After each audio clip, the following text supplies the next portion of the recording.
¿Quién se suponía que era el Mesías? ¿Quién crees que fue Jesús de Nazaret? Jesús afirmó ser la autorrevelación decisiva de Dios. Y creo que tenemos buenas razones para creer que esas afirmaciones eran ciertas y que, por lo tanto, el Dios revelado por Jesús de Nazaret existe. Está bien, así que vamos a entenderlo. En eso, entonces, ¿cuáles son las pruebas de que Jesús era quien dice ser en el Evangelio? Bueno, primero debemos establecer quién pensabas que era. Cuando miramos el contexto histórico, religioso de la vida y el ministerio de Jesús, creo que se puede demostrar que entre las palabras históricamente auténticas de Jesús se encontraban afirmaciones de que pensaba que era el Mesías judío, que los discípulos dijeron que Dios resucitó a Jesús de entre los muertos, y si eso es correcto, entonces creo que tenemos buenos motivos. De hecho, estamos casi obligados a revisar nuestras comprensiones típicas de quién se suponía que era el Mesías. ¿Quién crees que fue Jesús de Nazaret? Jesús afirmó ser la autorrevelación decisiva de Dios. Y creo que tenemos buenas razones para creer que esas afirmaciones eran ciertas y que, por lo tanto, el Dios revelado por Jesús de Nazaret existe.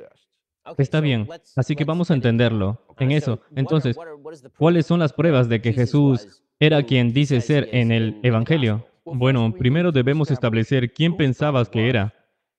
Cuando miramos el contexto histórico, religioso de la vida y el ministerio de Jesús, creo que se puede demostrar que entre las palabras históricamente auténticas de Jesús se encontraban afirmaciones de que pensaba que era el Mesías judío, que se creía el Hijo de Dios en un sentido único, que lo diferenciaba de los reyes y profetas judíos,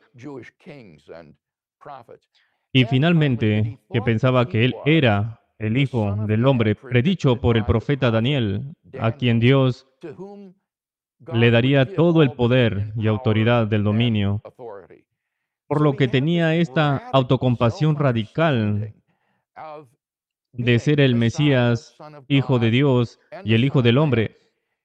Y en el juicio visto ante el Sanedrín en Marcos 15, los tres títulos llegan a un punto crítico cuando el sumo sacerdote le preguntaba si eres tú el Mesías, el Hijo del bendito, que es el Hijo de Dios. Y Jesús dice que yo soy, virtualmente citando a Daniel, y verás al Hijo del Hombre que viene sobre las nubes del cielo y está sentado en la diestra del poder. Y en ese momento el sumo sacerdote rasga sus vestiduras y dice, has dicho blasfemia, ¿qué más testigos necesitamos?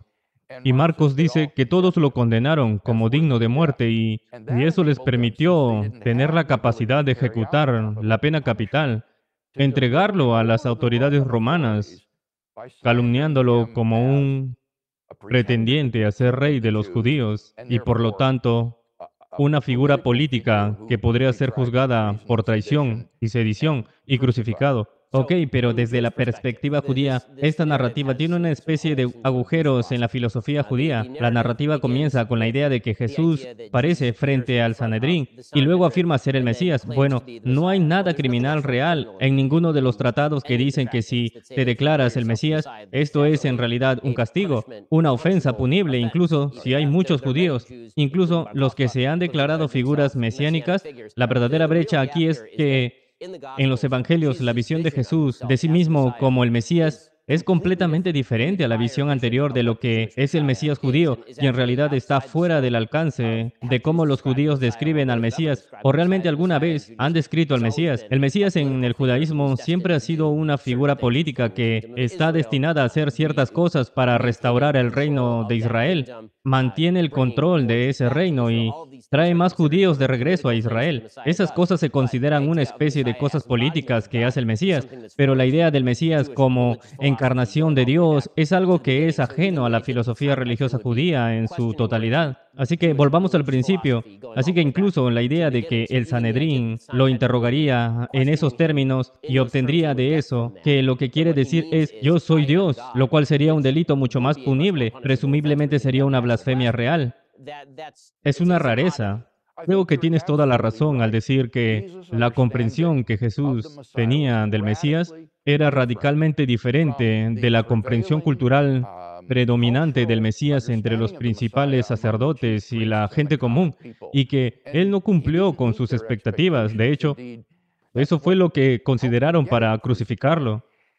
Siendo el Mesías, tienes razón en sí mismo, no es una afirmación blasfema, sino afirmar ser hijo de Dios. Es un sentido único y especialmente el Hijo del Hombre profetizado por Daniel, sentado a la diestra del poder. Eso es verdaderamente blasfemo y es suficiente para su condena.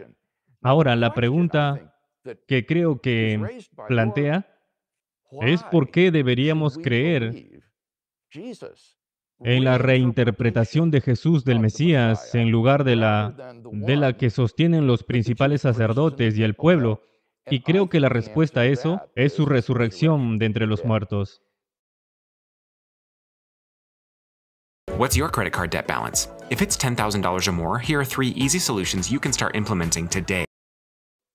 La resurrección de Jesús de entre los muertos es la vindicación pública e inequívoca de Yahweh, del hombre, a quien el sumo sacerdote había rechazado como blasfemo. Es la demostración divina de que estas afirmaciones supuestamente blasfemas son de hecho ciertas, que Él era quien decía ser y que, por lo tanto, sigo a Jesús en su concepción de lo que significa ser el Mesías. Entonces, cuando se trata de la resurrección, ¿por qué la resurrección es una prueba de la divinidad si Lázaro también resucita?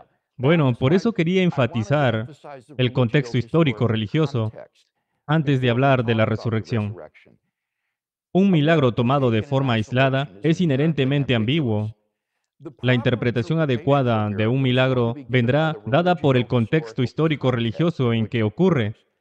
Y la resurrección de Jesús no es solo la resurrección de cualquier cuerpo viejo, es la resurrección del hombre que afirmó ser el Mesías, Hijo de Dios e Hijo del hombre, y que fue crucificado por esas afirmaciones supuestamente blasfemas. Si Dios ha resucitado a este hombre de entre los muertos, creo que ha justificado inequívoca y pública esas afirmaciones supuestamente blasfemas.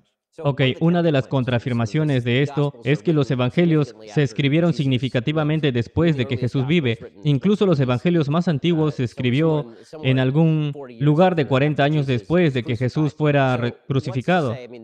Entonces, ¿qué puedo decir? Quiero decir que, como la mayoría de los eventos históricos, hay algo de juego en las uniones aquí. Entonces, este sería el argumento histórico en contra de la veracidad exacta de las revelaciones del Evangelio.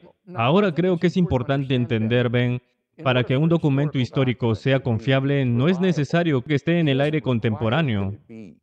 Lo que yo diría es que detrás de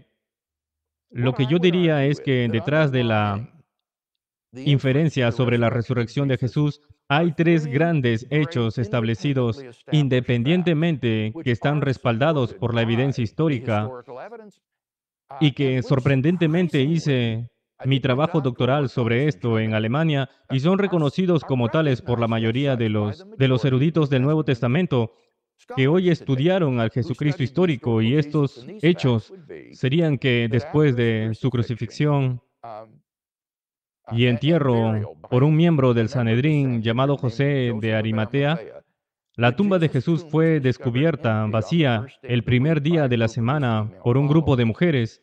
En segundo lugar, sería que varios individuos y grupos de personas presenciaron apariciones de Jesús vivo. Y finalmente, el número 3 sería que el discípulo original, repentina y sinceramente, llegó a creer que Dios había resucitado a Jesús de entre los muertos, a pesar de tener toda la predisposición a lo contrario. La mayoría de los eruditos han llegado a aceptar como convincente las pruebas que respaldan estos 3 hechos, sin asumir la inerrancia o